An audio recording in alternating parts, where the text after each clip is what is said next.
Hello, and thanks for tuning in to Follow Your Beauty, a video podcast where every segment is a journey for a younger-looking you. Hi, I'm Dr. John Mendelsohn, Medical Director of the Advanced Cosmetic Surgery and Laser Center, and we have another eye-opening show for you today. We have with us in the house a few guests, Robin and Jeanine. We've met with some of your cohorts, co-workers, friends in the past, Sherry and Angie. So throughout the segment, we're going to talk about upper blepharoplasty, and that is upper eyelid rejuvenation. Stay tuned also. We're going to hear from Julie, who's going to tell us the latest with what's in and out in the world of plastic surgery. And a little bit later, we're going to hear from Karen Whitney, who you guys both know, who's one of the nation's leading providers of non-surgical services, injections, and so forth. So I'm going to get right to it here. And if you want to turn around, Jeanine,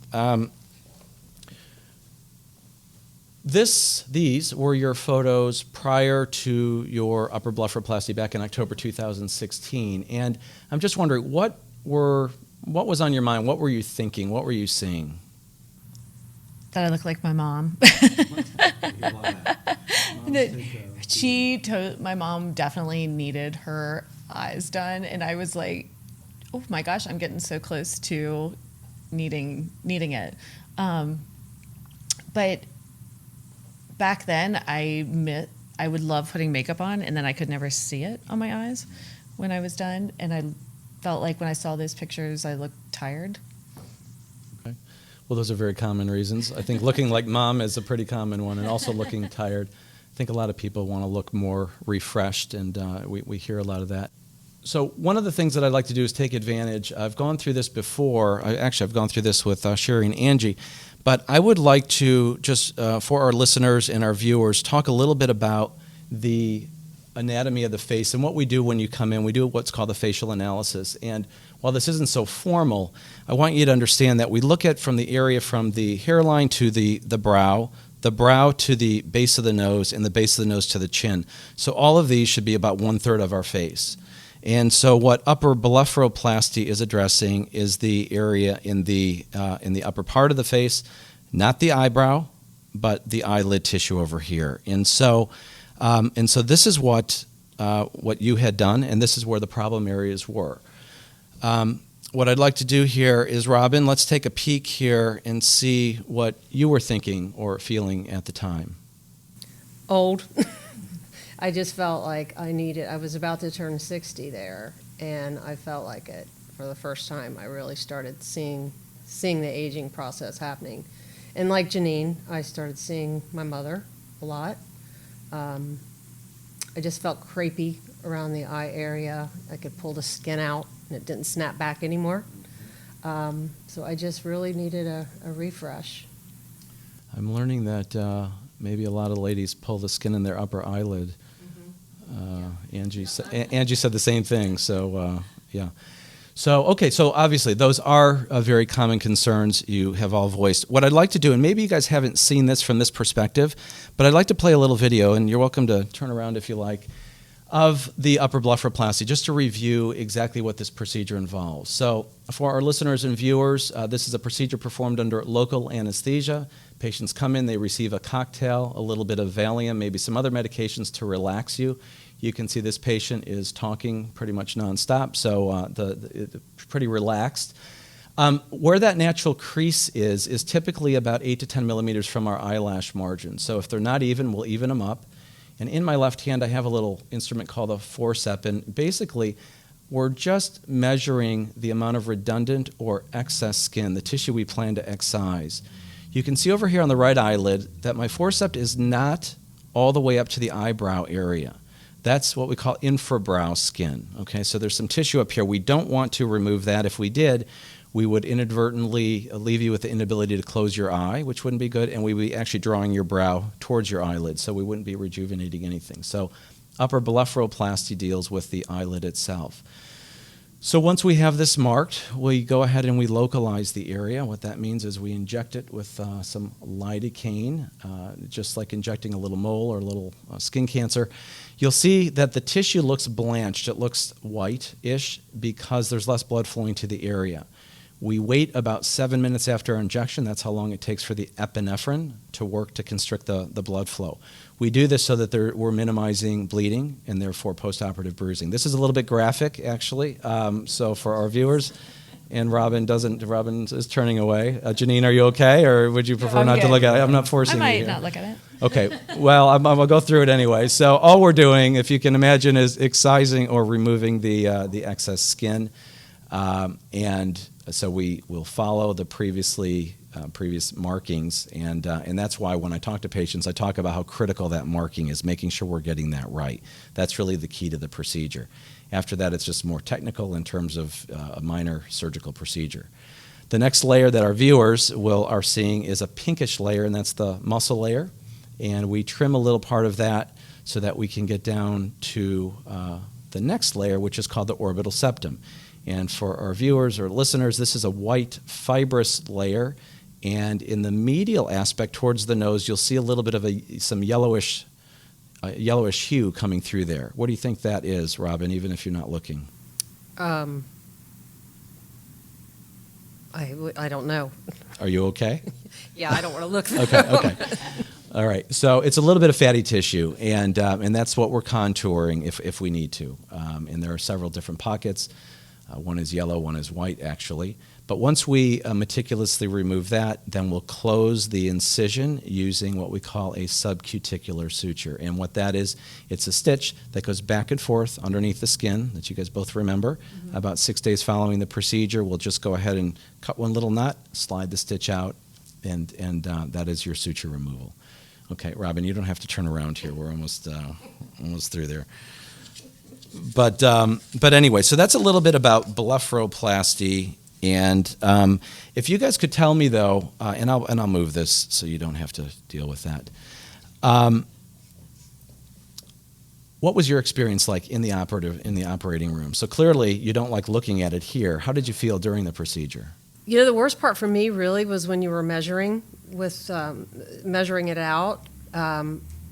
I felt more pressure there. Once that was over, I felt absolutely no discomfort whatsoever. It was easy breezy, and I, as you can see, am very squeamish when it comes to that sort of thing. Well, I'm sorry for doing that to you. I should no, have it's prepared okay. you. Yeah. I didn't know that I was going to have to. I couldn't watch it. I just can't. I can't watch Dr. Pimple Popper either, and I know that's my business, but I just can't.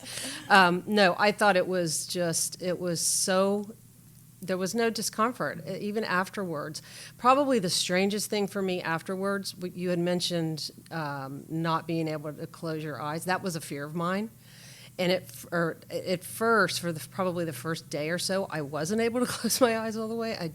That was probably the worst part for me. But that went away very quickly. So let me just comment on that. So that's a fear for everybody. And we talked about why we don't measure and mark the brow skin. That's called, that's called lag ophthalmos, and there might be a millimeter or two of the eye opening. Generally, that's from just some edema, some swelling in the tissue, and from the procedure itself. Clearly, they close now, but that is something that we want to be careful with. Janine, what about you?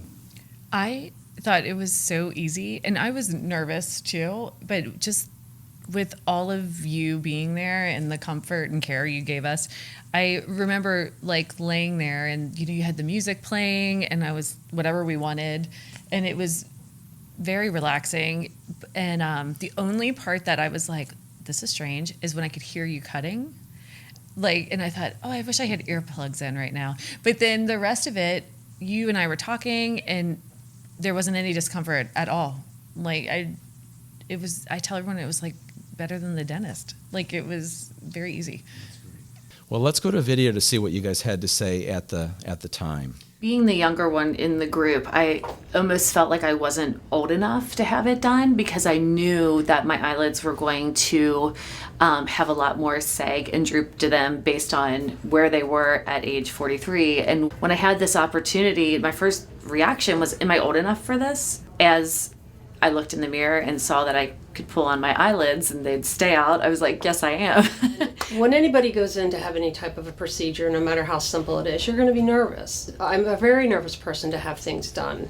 And I went in there, I immediately felt at ease. His staff was inviting. They came out to greet me. I went into the procedure room. I was given a nice warm fluffy robe. We sat in these luxurious leather lounger chairs. If I could give him 10 stars, I would. I don't have one negative thing to report from the whole experience. That I was so intimidated to go into that operating room and be awake when they did what they did. I would do it again tomorrow. So, Robin, here are some before and after photos from at the time that you had your procedure done. And again, your brows, like most of ours, are a little bit tonic, a little bit drooping, but your eyes look brighter here. And Jeanine, you also have some brow ptosis, and you had a little more of what we call dermatochalasis, or some extra eyelid skin there. So your crease is deepened even further there. And they say that the eyes have it, but you can see that the eyes just look brighter and more refreshed after these treatments. So if I could also ask you, what were the barriers for you? What were some of the fears that you had having the surgery performed? For me, it was to look like myself. The business that I'm in, people ask me every day my opinion on things, and I see people up close, and I've seen some really bad work. So that was one fear. And then you can see I'm very squeamish. I was afraid. I don't have a high tolerance of pain, as Sherry and Angie do. I do not. It also really helped me to be with a group of my friends that I trust. I wouldn't go first. I made, somebody else go first, and I did want to go last, and that helped me as well. But everything was just so comfortable. But I was just, more than anything, I think the fear was I just wasn't going to look like myself, and that I would look like just a deer in headlights or something like that for this particular procedure. But I've seen some bad work. Well, I think for myself, like, why I was holding off on it was, one, I thought I had to be older, and at the time I was 43 when we had it done, and I thought it needed to be worse before I took care of it. And I knew it was something I was going to have to do because it was a hereditary situation, or would have liked to have done. But it was when I saw my before pictures and when I pulled on my skin ahead of time, I was like, oh my gosh, like I can do this now. And then when you telling me, how long it lasts and that I probably would never have to have it done again, I was like, well, then why are we waiting? So You were ready to go. Has your mother ever had this procedure? No, she hasn't. She, before she had passed, went to look to have it done. And it's funny because her generation, I think she thought it was something that was too excessive or too, but she would have loved it. Yeah, she would have loved it. What about that too? Well, thank you both for coming in. I've enjoyed talking with you. If you'd stay tuned with us for a few minutes, we're going to hear from Julie Whitney, who's going to talk a little bit about what's newsworthy in plastic surgery. Thank you so much. Thanks for having us. Can a $10 jar of peanut butter be the key to younger looking skin? And are men considered more trustworthy after having plastic surgery? And what's in and what's out and what's hot and what's definitely not in the world of plastic surgery? I'm your guide, Julie Whitney. Get ready as we tour the world and search the headlines to help you become a younger you. Cincinnati's own Procter & Gamble is in the headlines for introducing a new artificial brand ambassador named Yumi to provide beauty advice to consumers. P&G calls Yumi the world's first autonomously animated digital influencer. Yumi works sort of like Amazon's Alexa or Apple's Siri on an iPhone, but her voice is paired with a digital image of an attractive face. Consumers can turn to her for skincare questions at any hour of the day or night. As a hometown Cincinnati girl, I support P&G and use many of their products, but getting skincare and beauty advice from a virtual person is something I'm a bit skeptical about. I prefer to get my skincare advice from a real live person with a medical degree and hands-on skills like the team at Studio A in Dr. John Mendelsohn's office. I've come to count on them and trust them for all of my skincare concerns, and there's a lot. From which products to use to whether I need Botox or fillers, and what kind of treatment will best resolve my various skincare issues. Now, can Yumi tell me that? And although I'm not sure Yumi is all that trustworthy, a recent study at Georgetown University published in JAMA Facial Plastic Surgery concludes that men who have plastic surgery on their faces appear more attractive, likable, trustworthy, and are perceived as having better social skills. When breaking it down by procedure, upper eyelid surgery was linked with increased likability and trustworthiness. Lower eyelid surgery made men appear less likely to take risks, while brow lifts made the patient seem more extroverted and inclined towards risks. A facelift made them appear more likable and trustworthy, and a neck lift made them perceived as more extroverted and masculine. The nose improved their attractiveness. Chin augmentation was the only procedure which didn't result in any statistically significant change in trait perception. I know a few politicians that may want to think about having some plastic surgery done. And in China, men are wearing makeup for self-improvement. Yep, male makeup has gone mainstream. And today, 1 in 5 Chinese men born after 1995, the so-called post-95 generation, use BB cream and lipstick on a regular basis. Male makeup, just like reading and fitness classes, has become a practical tool to advance socially. Contrary to the Western society, who still may feel a bit uneasy by something considered unmasculine, many Chinese men genuinely believe that makeup can lead to their more attractive selves, making them deserve more opportunities in life and helping them feel more empowered. And a new peanut butter infused with collagen is now on the shelves. Made by Wild Friends, the beauty butter sells for $10 a jar and is available in both vanilla and chocolate, and can also be used to make delicious smoothies. So can it really plump and hydrate your skin? The jury's out on that one, but at $10 per jar, I would use it sparingly. And finally, a new chocolate invented by a former Cambridge University researcher called EssaChalk has been proven to boost blood supply, reduce inflammation, and lead to healthier, clearer skin in clinical trials. I always thought that chocolate caused acne. Guess I'm wrong. Hey, I have an idea. How about combining the new collagen-infused peanut butter with this new youth-producing chocolate and just eating a Reese's peanut butter cup? Wouldn't this be doubly beneficial to your skin? That's it for today's news in plastic surgery. You can see more of my plastic surgery journey and also follow your beauty by going to 351face.com. Why not sign up for a younger you today? We are back, but before we go, we'd also like to hear from Karen Whitney and see what's going on with the latest Studio A rewards. Hello, I'm Karen Whitney. I'm excited to give you a sneak peek of Studio A, brought to you by Advanced Cosmetic Surgery and Laser Center.